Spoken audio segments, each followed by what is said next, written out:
नमस्कार शेतकरी मित्रांनो, स्वागत आहे तुमचं आपल्या कृषी कन्या यूट्यूब चॅनलवर। बघा शेतकरी मित्रांनो, आजचे हरभरा बाजारभाव लाईव्ह व्हिडिओच्या माध्यमातून आपण बघणार आहोत।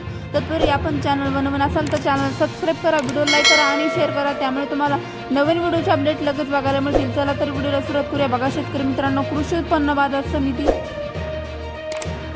पुणे आवकाली 44 क्विंटल, किमान दर 7,000 रुपये, कमाल दर 7,500 रुपये, सर्वसाधारण दर 7,250 रुपये। पुढील बाजार समिती हिंगोली आवकाली 100 क्विंटल, किमान दर 4,600 रुपये, कमाल दर 5,000 रुपये, सर्वसाधारण दर 4,800 रुपये। पुढील बाजार समिती चिखली आवकाली 20 क्विंटल, किमान दर 4,000 रुपये, कमाल दर 4,576 रुपये, सर्वसाधारण दर 4,280 रुपये जात आहे चाफा हरभरा। पुढील बाजार समिती वाशिम आवकाली 120 क्विंटल, किमान दर 4,460 रुपये, कमाल दर 5,260 रुपये, सर्वसाधारण दर 4,850 रुपये जात आहे चाफा हरभरा। पुढील बाजार समिती मलकापूर आवकाली 43 क्विंटल, किमान दर 4,000 रुपये, कमाल दर 4,680 रुपये, सर्वसाधारण दर 4,330 रुपये जात आहे चाफा हरभरा।